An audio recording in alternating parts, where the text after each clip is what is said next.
When you move, you need a reliable company led by passionate folks, eager to assist its customers during a transitional process that needs to be smooth.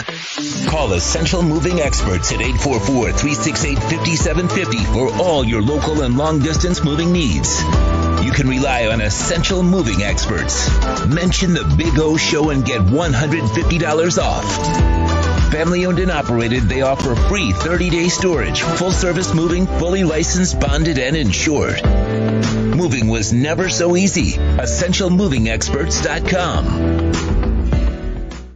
The viewpoint statements or beliefs expressed on the following program by the host, guests, or callers are not necessarily the opinions of FantasyAccess.com, Media Group Inc. ownership, management, sponsors, or website.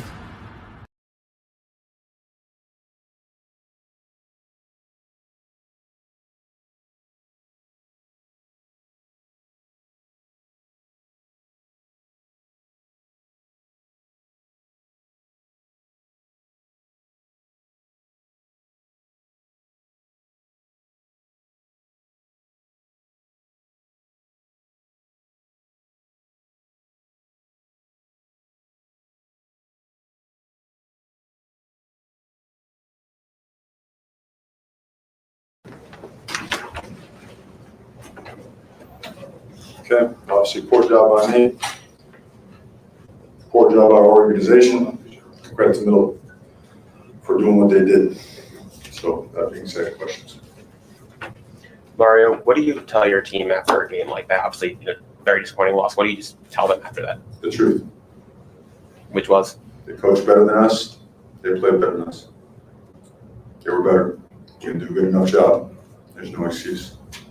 A real man look in the mirror, do something about it, and don't let it allow any cracks to happen from the inside. We all came here for a purpose and a reason. We got a lot of work to do. The truth. A storm is now making shore. The Miami Hurricanes Watch with host Mike McCoy is on. The Watch is mastered by Sean Stanley and Chad Shobe. Time for hardcore Miami Hurricanes talk. Here's your host, Mike McCoy.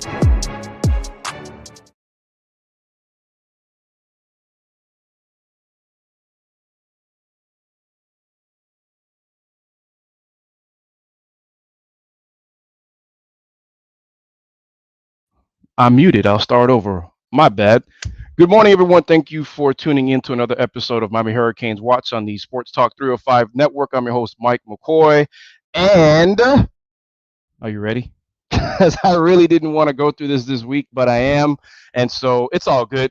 Got a lot to talk about, and we're going to get to it. Got a nice little show planned out for you for the rest of the hour. We'll be off at 9 o'clock. Got Gray Crow calling in the next segment. If you guys don't recognize the name, you should. Shame on you, especially if you're a Canes fan. Former quarterback here at the University of Miami, and we'll get into what he's doing now and what he thinks about the game. And I want to talk to him about a little bit about quarterback play, kind of see maybe his insight as to what is going on in the mind of a slumping quarterback, like it seems to be with Tyler Van Dyke, TVD number 9. But man, oh man, what a week end for Miami, and not a good one. All I could think about was, is this one of, well, not is it one of, but is it the worst loss in program history? I say no. I think the one to FIU tops the list way more than this one, way more than Virginia. The last game to close out the Orange Bowl, I was at that game. It had the rock coming out and hyping up the crowd at the 50-yard line, all much ado about nothing. I think Miami got shut out in that game. Nice little fact about that game. I believe that the very first game, it was either the very first game at the OB that Miami lost to Virginia, or the last time Miami got shut out at the OB before the last game was also by Virginia. So crazy stat there. But yeah, man, let's get into it. Where do I start, right? I mean, what's going to go on? Let's start with the good, the bad, the ugly. How about we do that? The good. You guys want to take a stab at it? Because, I mean, there's really not much to draw from in terms of positives to take out the game. There were. I had to dig, okay? I had to ask a buddy of mine to send me some stats over from Pro Football Focus, and there's a common trend, all right, in the grades that came out from that game. So let's talk about the little bit of good that came out from this game from Miami, because there wasn't much. I mean, I'm going to keep it real. There was not much. But what was good was a particular unit on the team that's been playing well all year long. Okay, and people should know who it is because you haven't had much to complain about: the defensive line, right? So let's look at what was positive about that game. These are PFF grades from Saturday's game when Miami lost to Middle Tennessee State University. Ugh, that's actually the first time that I said it. Miami lost to Middle Tennessee State University. What was it, 45-31? That's an ass kicking. I know it's only a 14-point loss, 2-score game, but at home against a team that you were supposed to beat by 26 and a half points, 27 points, after looking how you did the week before, really solid in a loss at A&M, that's an ass kicking. And it hurts my soul to say it, but it is what it is, all right? Whew. So the top graded player from Saturday's game was Jafari Harvey, a guy that didn't get much burn last year, was labeled as, pretty much a freak. Once he got to Miami and he started putting some pounds on, the guy looks like an action figure, right, or an alien or whatever you want to call it. Got that from my buddy Jordan. He likes calling guys aliens and action figures when they're freaks of nature. So Jafari Harvey, he graded out at 88.7. Okay, Daryl Jackson, Akeem Mesidor, Jared Harrison Hunt, Chance Williams, Leonard Taylor, Antonio Moultrie. What do all those guys have in common? They play on the D line. Okay, those are that was like 7 guys I named in the top 10 of guys that were the top rated players on Saturday versus Middle Tennessee State, the Blue Raiders at home. Jafari Harvey led the list in 88 with an 88.7 grade. Daryl Jackson has been solid all year, 83.5. Akeem Mesidor, 83.3. Cam Kitchens came in at number 4, 80.2, and a 5th-rated player in terms of performance by PFF Pro Football Focus was Daryl Porter Jr. at 75.0. That's pretty much it in terms of good. The other good, maybe some good, maybe some bad, depending on how you look at it. I mean, let's be honest. When TVD was benched, Jake Garcia gave a much needed spark to the offense. And I mean, that's what a backup quarterback is supposed to do. You don't really expect a backup quarterback to come in and save the day, especially after you were down, 3 turnovers. Was it 3 or 4 turnovers in the first quarter or first half? I know Miami had back-to-back interceptions on their first 2 series of the game. The opening drive, you had that very first throw was a pick. Then you had a pick 6, great play by the defensive end, tipping it to himself and running it back in to the end zone for a pick 6. And then, Miami was never in sync in that game. Credit to Middle Tennessee State. They did what they had to do. Blase. However, Miami never showed up. And that's really, really, really discouraging, especially after you look how you did versus Texas A&M. So that's the good. Jake came in, those grades from the D line, and Daryl Porter, Al Blades was also in the top 10. Jared Harrison's Hunt, like I said, so on and so forth. But Jake came in. The main difference between Jake and TVD was what? Jake obviously didn't have. I don't want to say that TVD had the nerves, okay, because you don't play with nerves at this point in your career when you played so much as you did last year and have the accolades coming in. Or not the accolades, but the notoriety coming into this season as he did. The guy was being talked about as being, a Heisman contender, possibly in New York, right? But he was calmer than TVD. He didn't have, I guess I can use the word nerves. He wasn't pressing like TVD did. He just seemed to be flowing a lot easier than TVD has in the past. Well, pretty much for the last 3 games. Didn't look terrible at all versus Bethune-Cookman, but that was so long ago, and it was Bethune-Cookman. But guess what, guys? The same problems that have plagued TVD are probably going to plague Jake Garcia. And you saw them, all right, as the game finished because, the O-line was breaking down. Receivers weren't catching things. Just because there's a different quarterback doesn't necessarily mean that guys are all of a sudden going to grow stickum on their gloves, all right? Or the O-line is going to be like, okay, I remembered how to block. There's no such thing as, I'd rather block for this quarterback than this one. That doesn't happen All right, that's just at least not on this team. I know that's not happening. Jake is a beloved quarterback that they got. They all get along. TVD and Jake get along. The O line doesn't care who's throwing the ball. They just got to know. They have to know. Or sorry, they do know that they got to block for whoever's behind them, running back, quarterback, whatever the case is. But other than Jake looking decent and those top grades from the D line mostly, there was not much good. Okay, that was the good. Now the bad, a number of things, right? O-line play regressed, and I was told by a pretty good, person with information as to how and why that happened. Not at liberty to really share that. I'm not going to mess up these connections that I have. I kind of like knowing things, so I'm not going to go ahead and put myself out there. But it was interesting to hear how and why the O-line did not look the same as they did versus Texas A&M. I will say this.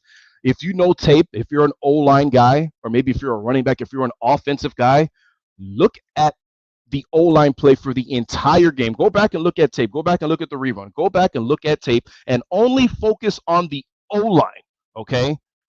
For that A&M game and Middle Tennessee State, and tell me what you see. So there's a huge difference, all right? There's a little bit of a change there, but in any event, regression in O-line, regression all across the board, okay? Wide receiver play, we believe they had 6 or maybe 7 drops. I can't remember what the number was. Secondary absolutely got torched, okay? And that was something that, everyone knew it was going to happen. Well, let me not say that knew it was going to happen, but everybody knew that the secondary was definitely going to be challenged against Middle Tennessee State. Why? Because they like to throw the ball. They came out with 4 receiver sets almost every single freaking play, all right? 5 at some point. They spread the ball out. Quarterback draw. When that happened, people were screaming that at the stadium, I heard. And so I just want to take a quick dive into the box score really quick, because it was ugly. There were 2 receivers, okay, on Middle Tennessee State's roster. 2 receivers that totaled 3 catches. One had 2, and the other receiver had 1. But all 3 of those catches were touchdowns. Miami secondary got torched, and it wasn't even close. And so as I pull up the box score right now, I've looked at it, but I haven't looked at it since. So I looked at it on Saturday night, so I really don't remember all the numbers. I just know that Miami looked like Middle Tennessee State in that regard. All right, if I gave you the stats at the end of the game, or maybe right now, you would have said, "Oh yeah, Miami won going away." But scoring by quarter really quick, 17, 7, 7, and 14. That was Middle Tennessee State. 17, 7, 7, and 14. Miami, 3, 7, 7, and 14. So Miami and Middle Tennessee State matched each other from the second quarter on, scoring 7, 7, and 14. Where Middle Tennessee won the game is 17-3 in the first quarter. So Chase Cunningham, quarterback for Middle Tennessee State, hell of a game, man. Hell of a game. That kid came in 16 of 25, very efficient game, 408 yards, guys, 3 touchdowns, 1 interception, completed 16 yards per pass. That's woof. They only ran for 99 yards. Frank Peasant came in, 19 carries, 74 yards. Had a touchdown on 3.9 per rush. But Middle Tennessee State's one of those teams that they pass to set up the run. That's even something that the coach said.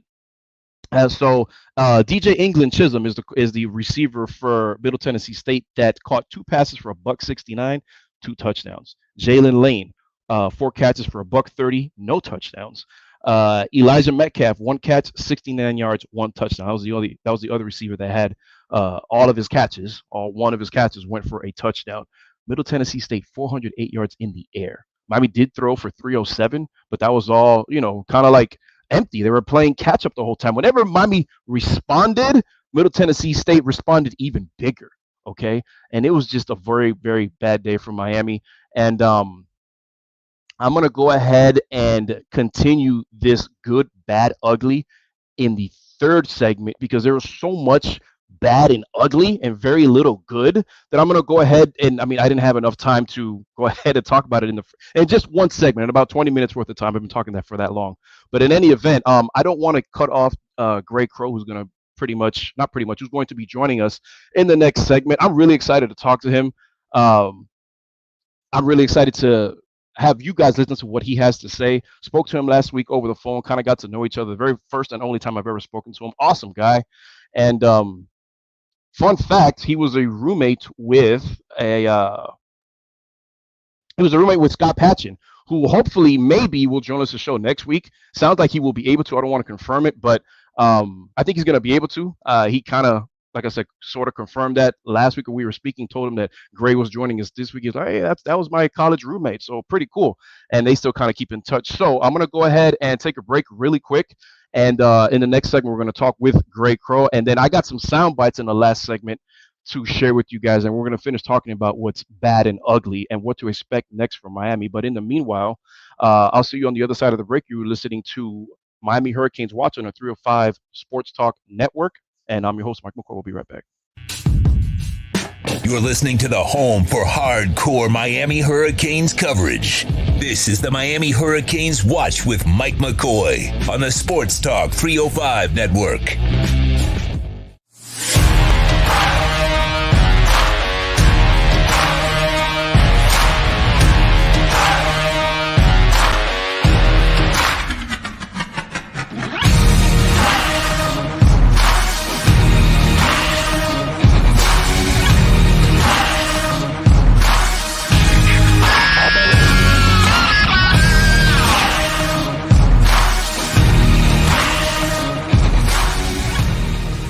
Red Recover now offers a simple-to-use, professional-grade light therapy device designed to help your dog heal and live a healthier life. Red Recover emits red and infrared light therapy based on the same science that NASA developed, all in a soft, flexible housing pad powered by a convenient, rechargeable lithium-ion battery. Say yes to science and give your dog the care it deserves with Red Recover.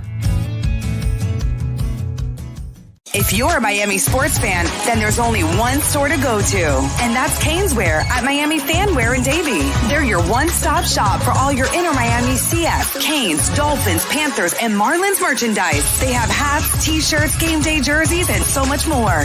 Located at 2511 South University Drive in Davie, and open 24/7 online at caneswear.com or intermiamiwear.com. Call them at 954-835-5597. Caneswear, the spot where Inter Miami and all Miami sports fans shop. You're locked into the only platform truly dedicated to South Florida sports. This is the Miami Hurricanes Watch on the Sports Talk 305 Network. Here's your host, Mike McCoy. Hey guys, thanks for joining us and sticking with us throughout that last break. You're listening to Miami Hurricanes Watch on the 305 Sports Talk Network on the Big O Show. So I'm really happy to have Gray Crow on with us, former quarterback at the University of Miami, and he did not want to shame us with his handsomeness and his good look. So thank you, Gray. I appreciate that. Thanks for coming on, man. How you been? Really good, really good. Yeah, we spoke last Wednesday, kind of not expecting the outcome Saturday. So I guess I picked a really good one to join. Thinking we were 20-plus point favorites. But here we are. Yeah, here we are, man. We're going to go ahead and talk about the game. Unfortunately, I do want to ask you about a couple of things in that regard. But first, let's kind of catch up with you, and if you don't mind sharing what you've been up to lately. I know you've been doing some work locally in the high school ranks. Can you tell us about that and how that's going and where you are? Yeah. So I wrapped up. I went back to school for law school over at UM. Wrapped up school and was kind of involved just with a lot of one-on-one training, had a bunch of conversations with people and realized it might be a good idea to consider coaching at the high school level, and just kind of made it work with my work schedule. And I made a lot of calls, but and had a couple of opportunities, but the truth is, I really focused on getting in at one place, and that's Miami Northwestern, where I'm at now. So I started going out to practice over there in the spring. I kind of took the approach that I just wanted to help out, not there to step on any toes, just happy to be there. A place with a lot of history, a place that has produced a lot of guys that I played with that I have a lot of respect for growing up in the state of Florida. Obviously, being familiar with guys like Jacory, with guys like Teddy, Sean Spence, that I've had the benefit and privilege of knowing. Yeah, I took the approach that I just wanted to be out there, help out, work with the kids. And I'm over there helping out with offense and the QBs. And I've been over there since the spring. And time's kind of flown by. I mean, we've already played 5 games and we're in a bye week this week, luckily, because the storm coming, I think that would have messed some things up with the schedule. But yeah, just happy to be out there. You still with us, Greg? Can you hear us? Yes. Okay, cool.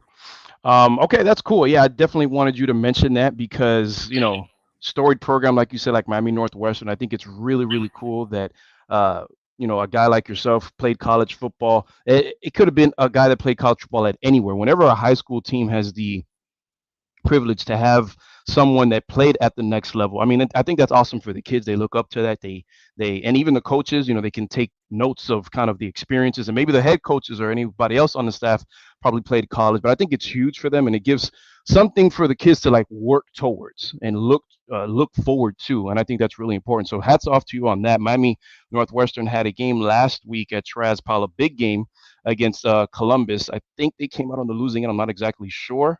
Gray? Yeah, we had a close one. Taryn Dickens, our QB, went down, I think, in the first quarter, so we had to make some adjustments on the fly.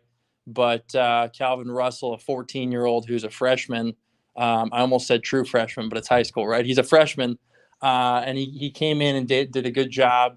He did a really good job. He has a good grasp of the offense, made some real throws, and gave us a good opportunity to win at the end there. But it came down to a last play, and we just couldn't get it into the end zone. It's all right. There's always another day, another dollar. So we'll go ahead and look. Well, I'll definitely be looking forward to and kind of focusing in on Miami Northwestern for the rest of the season, especially now since one of our own Miami Hurricanes is on the sideline. So let's kind of move on to Saturday, and it was tough, man. I was home watching the game, and it seemed like one of those nightmares that you're just not going to wake up from, and when you do wake up, it just still feels like a nightmare. Middle Tennessee comes into Miami Gardens and just lays the hammer pretty much. And so I wanted to ask you, man, about what when I mean happens to any athlete, whether it be baseball, football, basketball, swimming, whatever, mental blocks, slumps, whatever the case is. I know that the phrase in basketball is, when you're a shooter, you keep shooting to get out of the slump. When there's a quarterback at any level, like TVD, a guy that's had success, a guy with a lot of expectations, or any quarterback, period, what you're capable of, you can do. But whatever the case is, whether it's a new offense, whether it's just timing routes, or maybe you're just not comfortable with everything with new coaches yet, when you're having a slump, what is it that a quarterback can do, should do, needs to do? What did you do whenever you were in a slump like TVD seems to be in right now? Yeah. So before I say anything, I just want to emphasize that although I'm a coach now technically, but I'm watching the game as a fan, right?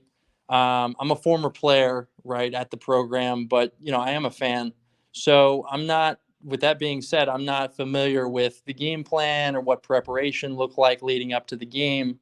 Now that being said, watching it as a fan was very frustrating and disappointing, right? Especially as a former player, because we expect to not only win a game like that, but win big, and that's the standard, that's the expectation that I think Coach Cristobal recognizes, right? But in terms of Van Dyke and Saturday, I don't know, just personally, if I'd call it a slump. To me, a slump would probably be more like a multiple game thing. Mm-hmm. If we saw a Tyler Van Dyke that struggled against a Texas A&M team that's pretty good, maybe it's a different conversation, but I didn't really see it that way. Okay.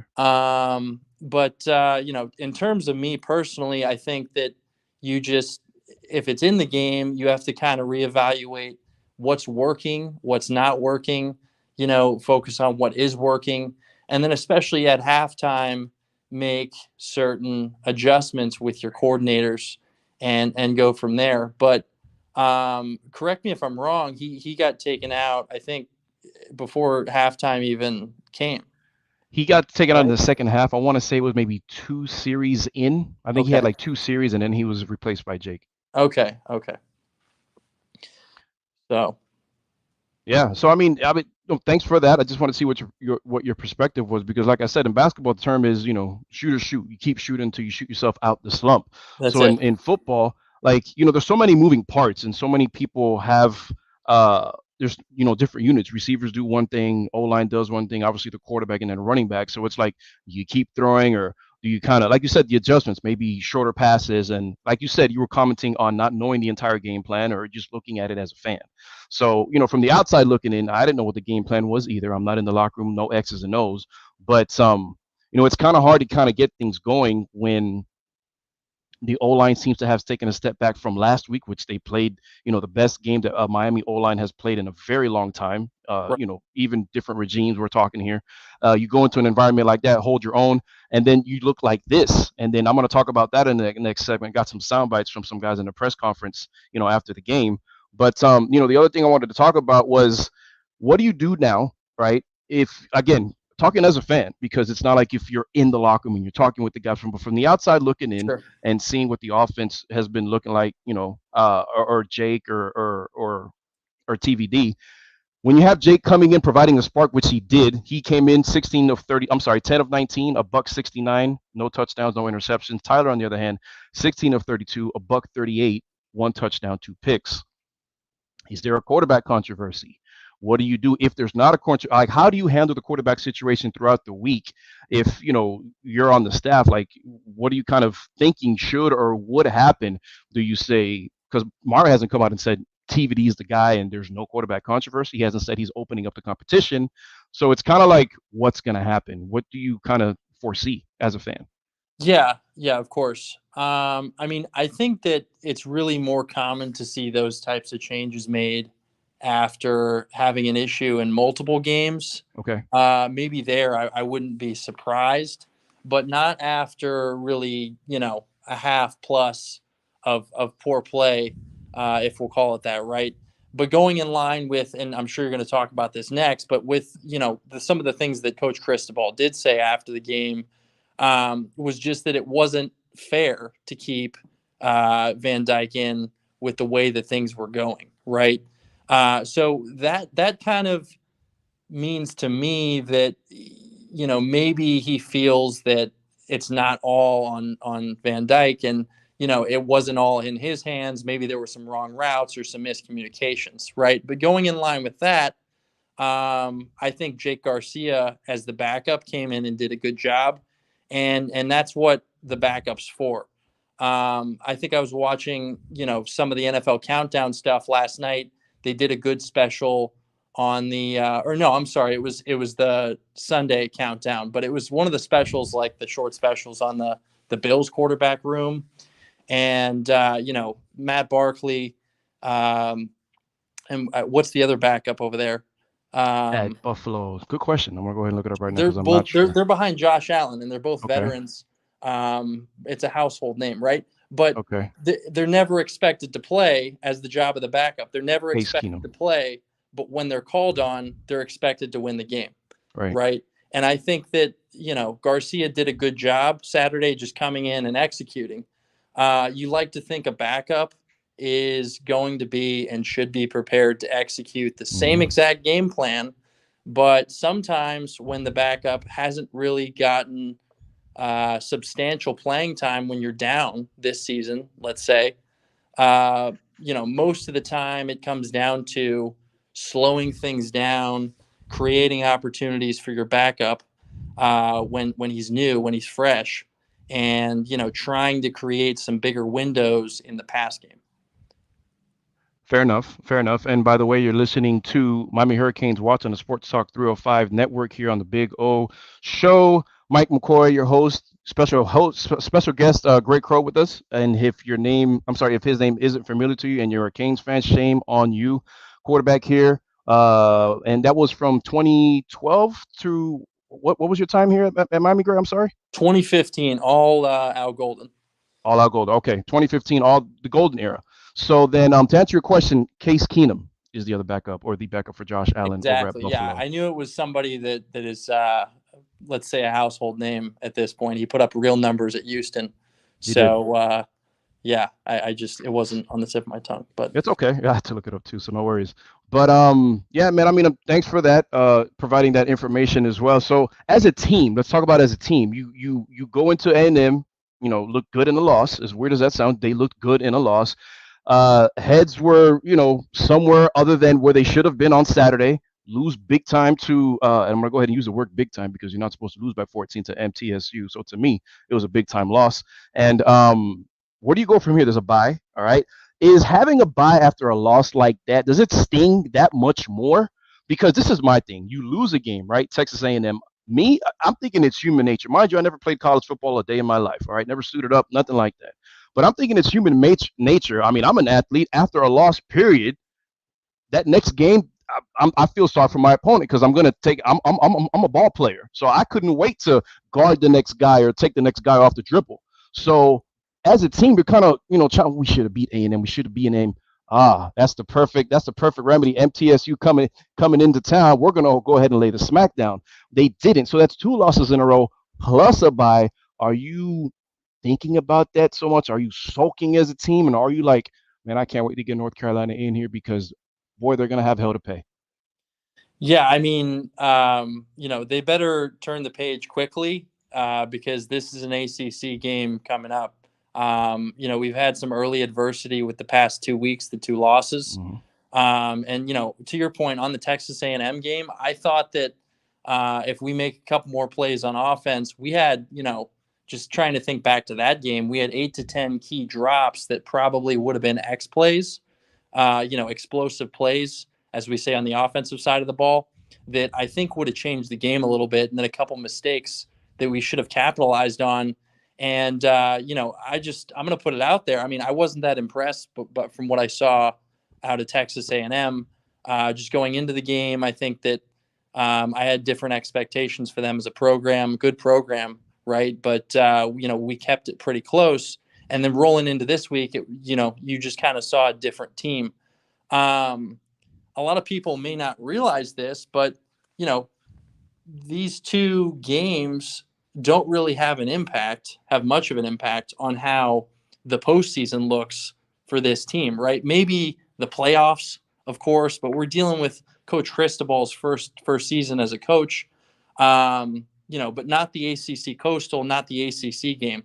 So we really need to tighten things up and go into, this next push. And maybe we're sitting on the other side of this ACC stretch 8-2.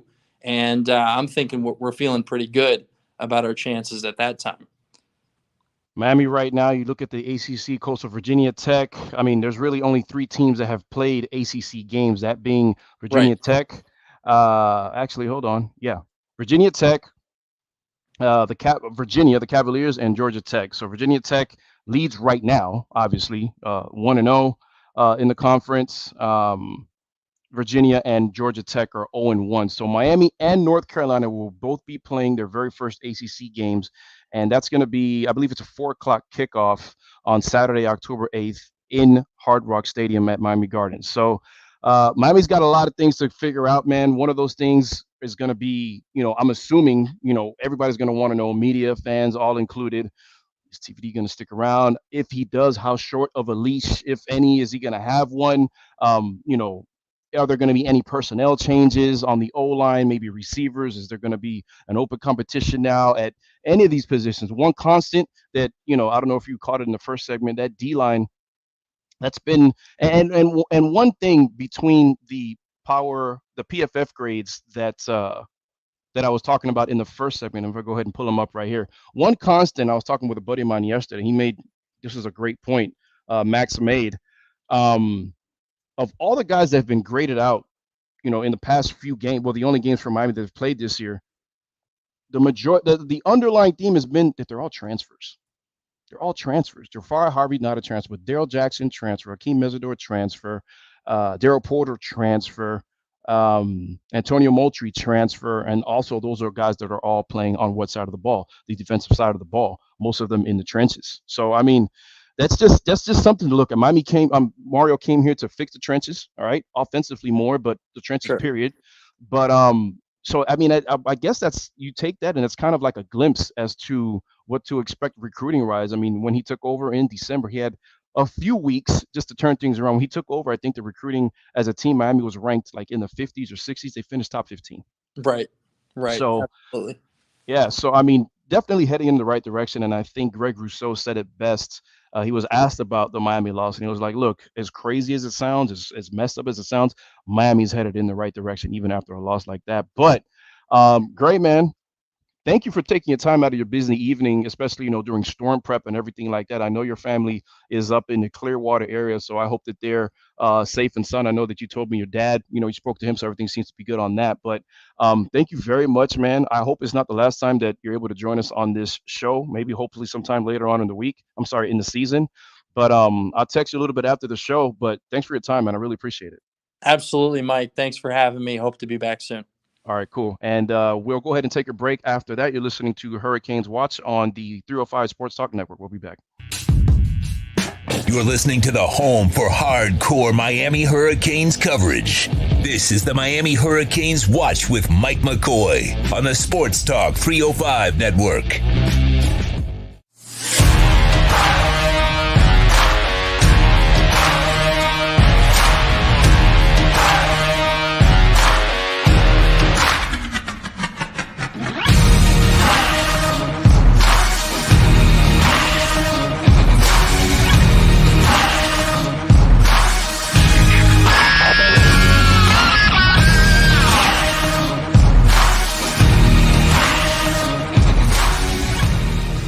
Red Recover now offers a simple-to-use, professional-grade light therapy device designed to help your dog heal and live a healthier life. Red Recover emits red and infrared light therapy based on the same science that NASA developed, all in a soft, flexible housing pad powered by a convenient, rechargeable lithium-ion battery. Say yes to science and give your dog the care it deserves with Red Recover. If you're a Miami sports fan, then there's only one store to go to, and that's Caneswear at Miami Fanwear in Davie. They're your one-stop shop for all your inner Miami CF, Canes, Dolphins, Panthers, and Marlins merchandise. They have hats, t-shirts, game day jerseys, and so much more. Located at 2511 South University Drive in Davie, and open 24/7 online at caneswear.com or innermiamiwear.com.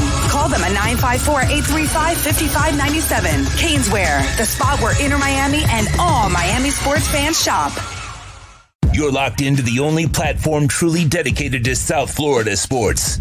This is the Miami Hurricanes Watch on the Sports Talk 305 Network. Here's your host, Mike McCoy. Hey, picture of me over in Slam Studios. That is one of the coolest radio studios I've ever been inside of. Over at Slam Academy in Miami, overlooking like the Brickell area. Was pretty cool. But thanks for sticking around with us throughout that last break, ladies and gentlemen. You're listening to Miami Hurricanes Watch on the Sports Talk 305 Network. I'm your host, Mike McCoy. Last segment, Greg Crow, former quarterback, University of Miami, awesome guy. If you're into high school football, check out the Miami Northwestern Bulls because he's over there giving his input on the offensive side of the ball, as you heard. Dedicating his time over there. And it's good, whenever you get out of football or, maybe, I don't know if you think your time is done and then you have an opportunity like that to coach young men, that's got to feel really good.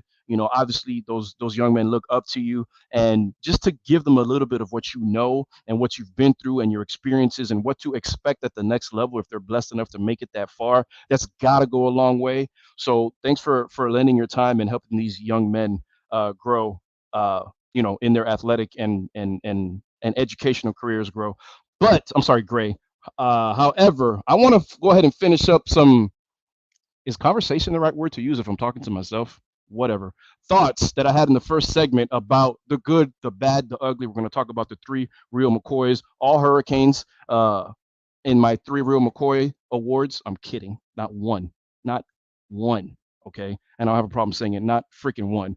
But yeah, man, my notes here. So I want to share some audio because this is part of what I think, or I just want to share my thoughts about the game and whatever happened on Saturday. And it's just disappointing, man, because when you look at how it all transpired, it's like, Miami was supposed to lay the smackdown, especially me. I'm a competitor. I know most people out there probably listening are. And when you lose at anything, you want to go ahead and make up for it. So I'm thinking, Miami should go ahead and lay the smackdown. Not the case. Not the case. So what I want to do is, first of all, to set the table, okay, I want to go ahead and play a clip from Middle Tennessee State's head coach, all right? He's talking about how Miami, how they kicked Miami's ass pretty much, okay? It's maybe like a 20-segment clip.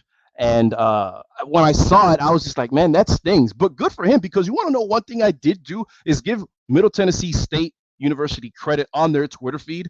And that's something I never do. Like, I'm so used to this and so numb to seeing Miami play like garbage that it's really discouraging. And I want to go ahead and play that clip. So this is Middle Tennessee State's coach after the loss, their press conference.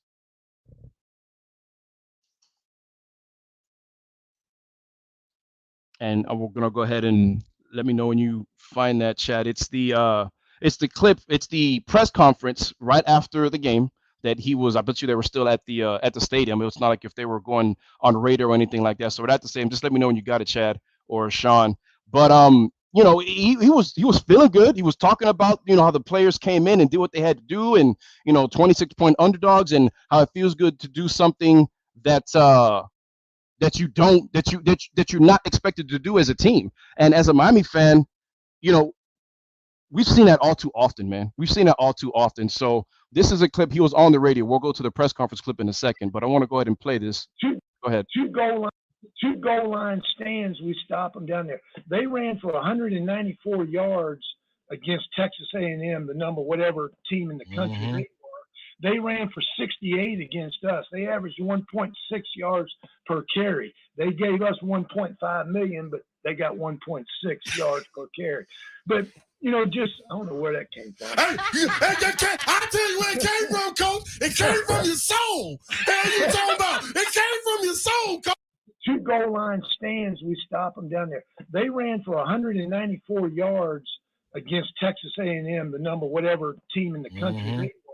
They ran for 68 against us. They averaged 1.6 yards per carry. They gave us 1.5 million, but they got 1.6 yards per carry.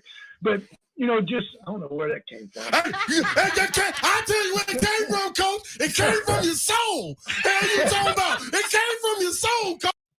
So that what? We're gonna give him the 3rd place real McCoy. We're gonna do that right now. We're not gonna go McCoy.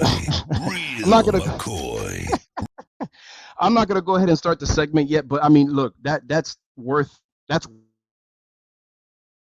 the top 2 in his the top 2 in a second. But let me know when you found that other clip, Chad, of Coach Stockstill at the post-game press conference while the teams were still while his team was still in the stadium at Miami Gardens after the game. And listen, when you throw for 408 yards, when another team that's ranked 25th in the country knows you're going to throw the football, that's embarrassing. It's an embarrassing loss for Miami. And, at this point, where do you go from here, right? What's next for Miami? There's a bye week. Everybody knows how Miami performed off of bye weeks last year. I get it's a different regime, but clearly the stench and odor and just, I don't know what else to call it, from bad habits, all right, and bad whatever you want to call it, is still in the stadium. It's still in the building. It's still in the room. So I wouldn't be surprised Miami comes out looking flat. And I'll tell you what, in terms of the quarterback play, TVD, everybody knows what he's capable of, right? But let's say Coach Cristobal goes ahead and sticks with him and shows him the confidence that you should as a veteran guy and a coach that's been around the block. How much of a leash do you give TVD? Is it a really, really short leash? Is it 2 to 3 series, which is what I'm in favor of? Is it a half? I don't know. Or I don't know. I don't know. I don't know what's going to happen, but I know what I would do. And if you are not the TVD that everybody knows that you're capable of in the first 2 to 3 drives, especially if you throw one pick or if Miami goes down. If there's no flow to the offense, and I get it, being a quarterback, you're depending on a whole bunch of other things. You're depending on 5, maybe 6 guys to block for you, okay, and other guys to catch the ball, right, and running backs to be good in pass pro. So that's the other thing you got to look about, and we have that clip. This is right after the loss with Coach Rick Stockstill. Check this out. Fantastic win, extremely proud, happy for our players. It's always fun to do stuff that nobody thinks you can do. And coming down here, 26-point dogs, and kicking their butt like we did, because it was a butt kicking. There was no fluke to this. And just really proud of our team, the toughness that we played with. We were the tougher team here tonight. They absolutely were the tougher team on Saturday. Isn't that crazy to say? That's just, but you know what? It's crazy to say, but I'm used to it. As sad as that sounds, because this is the second time in 3 years, 2019 Miami loses to FIU, and then last year Miami escapes with a 1-point win or a 2-point win. It was definitely a 1-score win versus Appalachian State, but that's a team that's kind of proven themselves, especially 2 weeks ago where they go into Texas A&M and win. But and then a couple of years ago, I think Miami looked really, really bad against the Bethune team here in Miami Gardens. So it's just like, Miami needs to get back to not only beating teams that they're supposed to beat, but beating them how they're supposed to beat them. Back to the quarterback situation. Like I said, I don't even know if there is going to be a quarterback controversy. I don't know what the chat thinks. Chat, I don't know. Should there be a quarterback controversy? Who do you guys got in there? Are you going TVD with a short leash, or are you going Jake? Because if you make that change, you don't want to have the Mark Richt situation, Jaron Williams, N'Kosi Perry, and flip-flop them, because I'm sorry, I love Mark Richt. I do. I've never spoken a negative thing about Mark Richt. Now, his former quarterback coach, his son, different story. But Mark Richt himself, you're the head coach, you make the final decisions. I think he kind of ruined N'Kosi Perry's career, because as a quarterback, you play those head games and am I in, am I out? Do they have confidence in me? And what am I going to do? That's what cannot happen in this situation right now. Okay, that's what cannot happen. And then you got to think about this. This not so much the coaching, just more of a fan thing, and the players that are involved have to think about this. Let's say TVD doesn't finish out the season, and Jake comes in and he does what he's supposed to do, leads Miami to, 9, maybe 10 wins. You got to start thinking about who's going to transfer. Remember, Ja'Cory Brown is in there, and he's expected. The guy's built like a tank. He's grown. Like physically, doesn't even look like a quarterback. He looks like a safety that, he looks like a really, really good athlete. He's coming in. Jalen Rashad is coming in. So it's like that quarterback room is going to be pretty talented come this time next year. So what do you guys do? Is there a quarterback controversy? Like I said, you have a short leash. That's one thing. And then the other thing is personnel changes have to be made. Personnel changes have to be made, because there's one thing that I see in terms of Corey Flagg, number 11. The guy's been, as much as people like to rank on Corey Flagg, okay, number 11 has been a solid linebacker. He's the guy that calls out the shots on the defense. The quarterback of the defense makes the changes and all like that. But I was talking about this to, one of the guys that I talk football with over the weekend. And as good as he is on first and second down, and maybe, obvious running downs, I don't want to see him anymore in pass coverage. Okay, that's not to say he's a bad linebacker, because I don't think he's a bad linebacker. But like in every sport, let's say you're a basketball player and you're the best basketball player on the team. That doesn't mean that you do everything better than everyone else. Jordan was the best player in the NBA. He wasn't the best shooter. He wasn't the best ball handler in the NBA. Maybe the best athlete, best overall basketball player, okay, but he wasn't anywhere near being the best shooter. Maybe best mid-range game, okay. But what I'm trying to say is Corey Flagg may be the best linebacker on the team in a lot of different aspects, but pass coverage is not one of them. Him in open space, that's not his forte, and that's okay. That's okay, because especially it's okay for Miami if you have guys that excel at that. I want to see some Wesley Saint out there on third and obvious.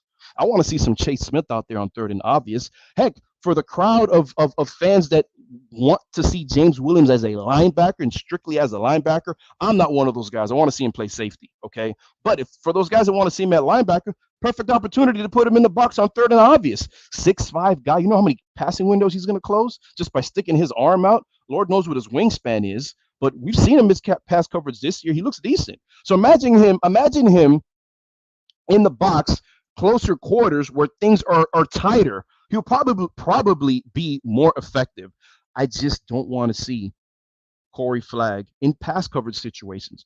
Give me him, first, second, even third downs, as long as they're not, and I get it. There are downs that, third and obvious, they're going to pass it. And they end up running it, maybe like a draw, just to get some extra yards so they could look better, fourth down punting it, right? Or maybe running it on a third and obvious, or maybe they could get a little closer to kick a field goal. But I can't do it anymore because it's hurting Miami. He looked like he was running in mud on one of these plays. The receiver caught the ball towards the middle of the field, and he had to shuffle, turn around. Corey Flagg did, and somebody else ended up making the tackle. All right, or I think that play, if it wasn't for a touchdown, it was a significant gain run after the catch. Right. So I don't know, man. I don't know, but that's one thing that I would like to see personnel wise. The other thing that I think is obvious, okay, and I'm not one of those guys that watch the ball during football games. You try to watch everything, all right, which is why, as a football fan, it's important for you to watch games at least more than once. We got YouTube nowadays, or if you go ahead and record it on your TV, everybody has the on demand. You can pause, record, whatever, go back and play it. God bless them. Thank you for transferring from UNLV, but I think there are better players right now. I don't know what the situation is with Justice Oluwaseun, but right now he seems to me somebody that doesn't really. I'm not the biggest X's and O's guy, okay, but he seems to be a step behind the other guys on the offensive line. And I'm not just talking about this game. Number 70, the guy that's played the right guard the entire season. All right, he didn't look his best. As a whole, A&M, the offensive line played great, but there were still some spots that you're just like, man, like, what was that? Justice Oluwaseun, like, come on. Remember, he was a transfer from UNLV. They came in. Everybody thought that he was going to, it was going to be an awesome fit chemistry-wise because at the time, Garen Justice, the former offensive line coach for Miami, he coached, I believe, Justice at UNLV at one point. So maybe people thought, I was one of those guys, hey, pick up a guy that you played under and, he'll recognize the scheme. It'll be a seamless transition. Now there's a different system and, whatever. But remember, other guys like Jonathan Dennis, they're on the roster, transfers from Oregon, played his high school ball down here at South Dade Senior High School. He's available, okay? And so was Logan Sakapolu, all right? A guard that also followed Mario Cristobal from Oregon. So there's options there, right? I don't know if you slide Scaife inside and start Zion, or maybe I don't know what you do, all right? But I just don't want to see at least those two guys, all right? There's got to be an open competition at receiver. And then in terms of Will Mallory, you guys know that I love the guy. I love the guy. But he seems to be, a liability, run blocking or blocking, period. And that's okay, too, because you want to know what?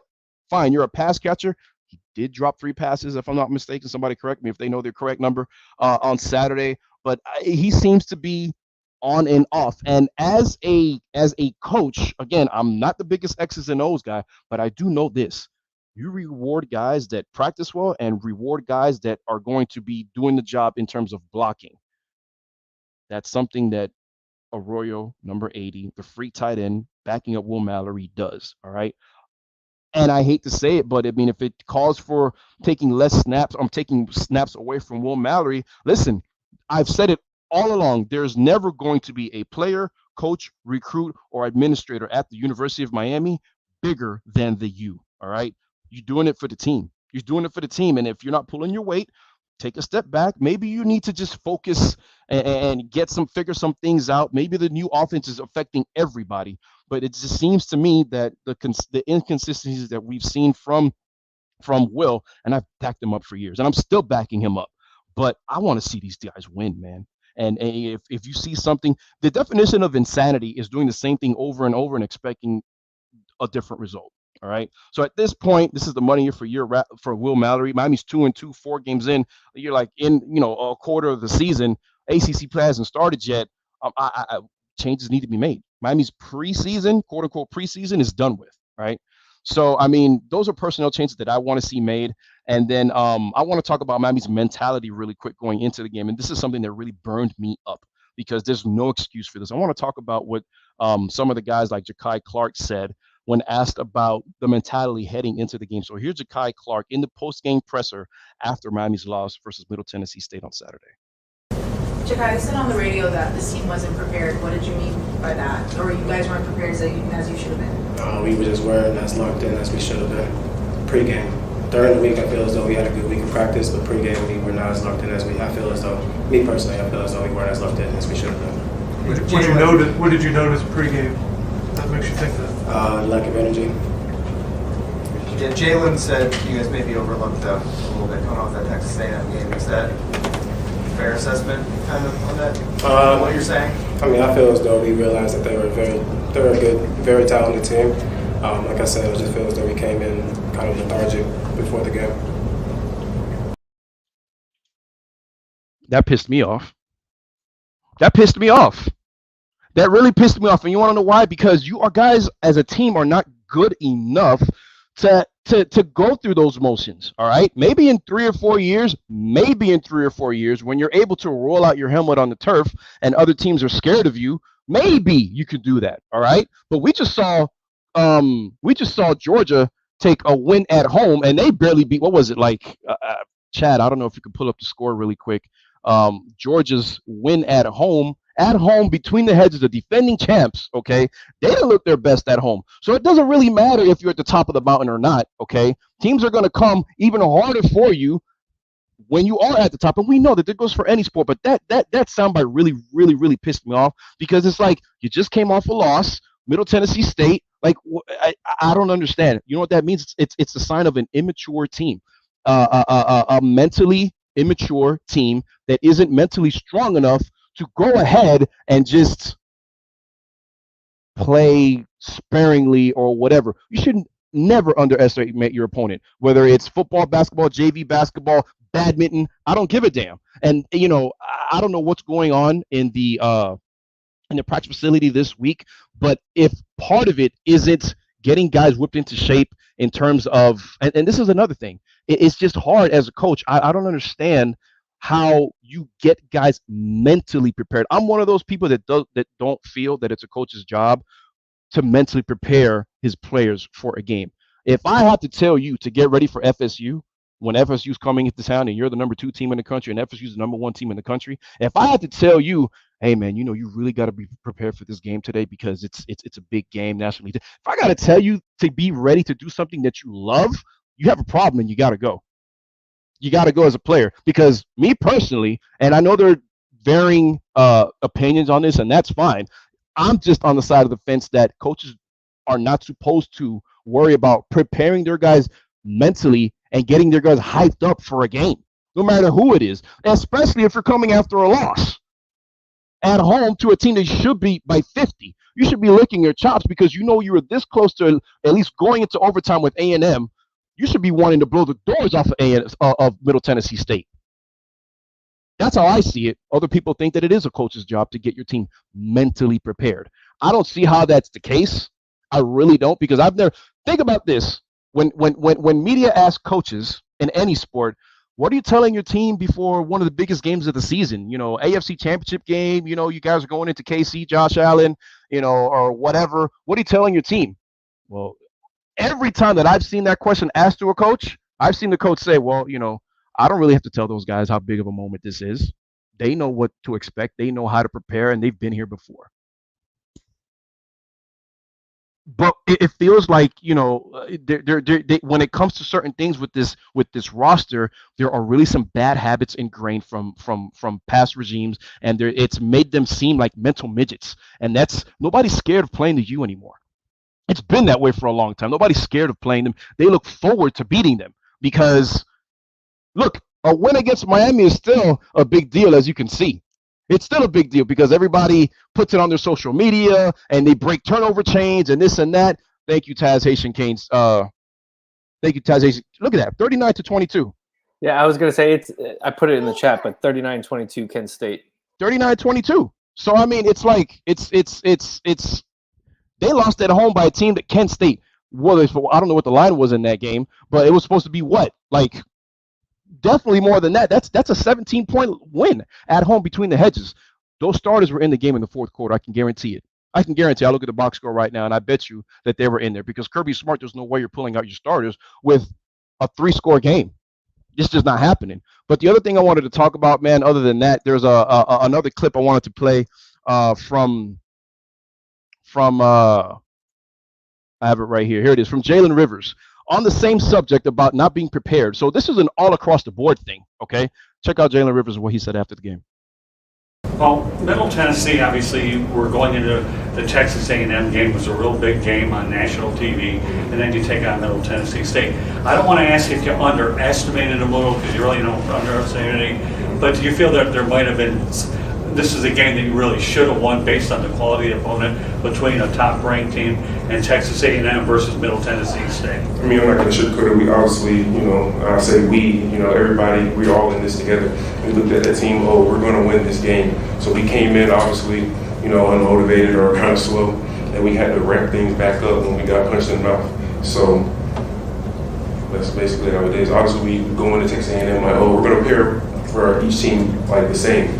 But, I just feel like we just came to this game like, we're going to win, and you obviously see what happened. That's just nuts, man. That's just nuts. A couple of things I want to get into before we wrap things up and I get a few minutes. And thanks, Chad, for giving me a few extra minutes here. We normally wrap things up around 9 o'clock, but just had a couple of things that I wanted to get off of my mind. I still got to give the second and first place real McCoys. But going back really quick, just something that popped into my head. I was listening to Jalen there. Going back to the quarterback play real quick, right? So I have in my notes right here, like, about Jake Garcia.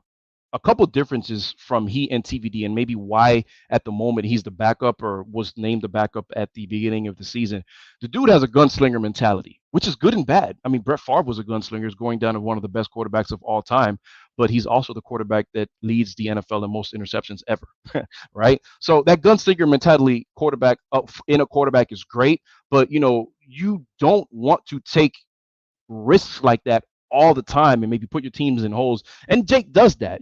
Jake likes to let it fly. He's a slinger, and that's how he plays the game. That's part of the reason why he's such a good quarterback. He's also a little bit more mobile than TVD. Not that TVD is a statue back there, because we all saw what he did last year in that long, I think it was like a 30-yard touchdown run, maybe 40-yard touchdown run at home versus Virginia on that Thursday night when Borregales couldn't hit that field goal to win the game or maybe tie the game. I can't remember what the situation was. But those are a couple differences there. As a thrower, good thrower, nice downfield accuracy, may not have the arm strength. And this is not saying that TVD has a noodle arm, but I think in terms of arm strength, TVD checks the box in that regard. But mobility a little bit more from Jake, and more of that him trusting his arm a lot to fit balls into windows that he probably shouldn't throwing on the run. That's something that he's also good at. And, you saw his accuracy down the field when he hit, I think it was Keyshawn on that long play, or was it Romello? I think it was Keyshawn on that long play, on Saturday. But to close things out really quick, man, just, it's going to be a long 2 weeks. Expect some news. Media availability for Miami is non-existent this week because of the bye week. So expect some news next week, because that the media is going to be asking about the quarterback situation and what the case is. If I had to put money on it, okay, I think TVD is going to go ahead and get the nod. All right. I don't know if this is me being a knee jerker or not. I probably would give it to Jake. I don't know. You may ask me tomorrow and I'll say TVD. Right now I'm feeling Jake. All right. But tomorrow I may say number 9. But I got to finish these real McCoys, and Chad and Sean did a really good job of coming up with this, and O as well, coming up with this throughout the week. I'm sorry, towards the beginning of, we started this show, and just kind of giving the real McCoys and MVPs or maybe even players of other teams or coaches for situations that or anything that has gone throughout the week of college football. So we did Coach Rick Stockstill. Right? Did I pronounce that right? Stockkill of Middle Tennessee State University, the Blue Raiders coming into town and doing what they do against Miami, right? I'm going to go ahead and give the second place Real McCoy to a team that beat the former 6th-ranked team in the country. They went into Norman, Oklahoma. The Kansas State Wildcats went into Norman, Oklahoma after losing to Tulane. Okay, after losing to Tulane, they went into Norman, Oklahoma, and put 41 points on a Brent Venables defense. Real McCoy. Play it again. Play it again. It sounds Real McCoy. So they get the second place. They get the second place, Real McCoy, going into Norman, Oklahoma. And I mean, look, that's one of those venues in college football that it's like, oh, you're going into Norman, Oklahoma, man. Good luck, you know. But they went in and they pulled it off. So I just want to go really quick. They're 3-1. Kansas State is 3-1. They earned the right to be ranked 25th in the country after that when they go in 41-34 in regulation and beat the Oklahoma Sooners. This is a team that obviously they lost, their head coach, their former head coach, Lincoln Riley, in that offense going to USC. But Dylan Gabriel, a quarterback that transferred from UCF, right, had some big-time numbers over there. 26 of 39, 330 yards, 4 touchdowns, not enough. They even had a running back go over 100 yards, not enough. And K-State, just doing the job, 41-34, going into Norman, Oklahoma on Saturday, getting the job done. Now, this is kind of going to make me sick to my stomach, but this is a team that I really thought was going to be not good. I wanted to say something else. Not good going into the season. Didn't expect them to be undefeated at this point. Didn't expect them to find ways to win, all right, with an O-line that looks like me. I'm 192 pounds. I'm 6 feet tall. And they just didn't, other than Jordan Travis on that team, maybe one of the most electric players, at least running the ball from the quarterback position in college football, as a team. Oh, I hope this is the last time I say this, but I got to keep it real. FSU is impressing me. FSU is impressing me. They're going to get the first place, Real McCoy. And I know that's going to put a stinker in it, but you want to know what? It is what it is. It is what it is. FSU is looking like a team that is finding ways to win, all right? And it kind of reminds you of 2017 Miami. Miami was finding ways to win, leaning on their defense. FSU hosted Boston College last week, and they won going away. And I'm going to tell you what's up next for FSU. This is kind of the gauntlet of the schedule for FSU, so maybe we'll start to see some things that we haven't in the first couple of weeks of FSU. Right now, they're 4-0. They just beat Boston College, a team that they're supposed to beat, and they beat them 44-14 the way you're supposed to beat them. Well, they got Wake Forest this week on ABC at 3:30. Wake Forest ranked number 22. Right now, FSU, their ranking is 23. So a top 25 matchup. They're first in the ACC Atlantic. And guess what? There's going to be some fireworks in that game. At least you think so, right? Because have you ever noticed that whenever teams with high-powered offenses, not that Pro State has a high-powered offense, but look, they've been scoring points they scored 47, 24, 35, and 44 points this year. They go into Louisiana and beat the Tigers 24-23, Louisville 35-31, and Boston College 44-14. They're filling themselves right now. And in any sport, there's nothing more scary than a team with confidence. Wake Forest has an offense, though. And so something tells you that game may not even be the 30-something to 30-something game that people are expecting, or the fireworks, or, having both teams in the 40s. I would not be surprised to see either of those teams hit 30. Because whenever two defensive teams play, it ends up being a shootout. And whenever two offensive teams play, it ends up being not. Look at the Dolphins and the Bills this weekend. Perfect example. But that's a game that I'm going to be looking forward, especially with Miami having a bye this week. But FSU's got Wake, then they go to NC State, they host Clemson. So there's a 3-game little stretch there before they host Georgia Tech that you kind of want to see what they look like, and then they come to Miami November 5th for homecoming. And we'll see what the Canes are looking like at that point. The Canes may go ahead and the way the Canes are looking right now, they may spoil a primetime matchup.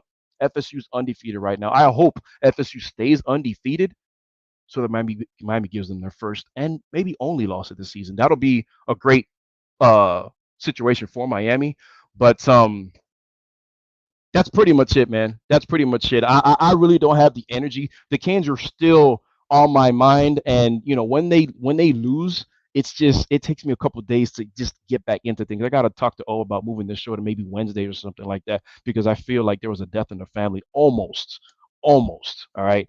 But guys, I appreciate you I appreciate you tuning in to the Miami Hurricanes Watch with myself, Mike McCoy, on the Sports Talk 305 Network. Join us next week. I'm very confident in saying that Scott Patchen is going to go ahead and join us. Gray Crow's roommate. If you guys missed Gray Crow in the last segment, he joined us talking about quarterback play, what he's doing with Miami Northwestern Senior High School, being kind of like an offensive consultant, coordinator, quarterback coach, just lending his time to the program, kind of giving them tips. And he joined us. Go ahead and watch the replay if you want to. So Scott's going to join us next week. He said he'd be available, so I'm going to go ahead and say it's confirmed. So I'm looking forward to that. I'm going to go ahead and talk to him. And that's all I got. I had a few more notes to go ahead and share with you, but I'll go ahead and leave them for next week because they're still going to be relevant. But until then, I appreciate your time, and go Canes. You've been listening to the Miami Hurricanes Watch with host Mike McCoy on the Sports Talk 305 Network. The Watch is mastered by Sean Stanley and Chad Shobe. Please subscribe to the Big O Radio Show on most platforms. Thank you for supporting the Miami Hurricanes Watch. Have a great night, Canes fans.